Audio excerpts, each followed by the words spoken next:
Oye tú, me he enterado que me estás engañando con la mucama, con la niñera y con la ama de llave. ¿Pero qué te he hecho eso? Mi hermano José Limpio. ¿Por qué no mientes? Si se dice que va a volver. Desgraciado. Cafecito. Pero qué cafecito. Qué cafecito ni que nada. Tú me has estado engañando con mi esposo. ¡Mi bebé! Él es mi bebé, déjalo. Ese miedo. No, Dámelo. ¡Esperen! Él es mi hijo, voy. Chan, chan, chan. Me engañaste, perra inmunda. Yo te lo puedo dar. No, después. Ya tú deja a mí. No. Al bebé. ¡Es mi hijo! No me importa, yo lo he criado. ¡Llévate a mi hijo! Tú vete a la cárcel, perra cornuda.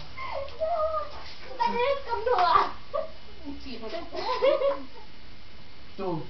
Oye, güey, ese es mi hijo. Dame. ¡Es mi hijo! ¿Por qué no me dijiste que él era tu padre, pelotudo? ¡Ay, yo soy la niñera!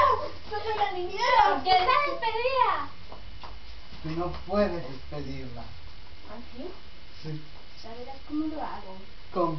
¡Así! ¿Cómo? ¡Ayúdame, estúpida!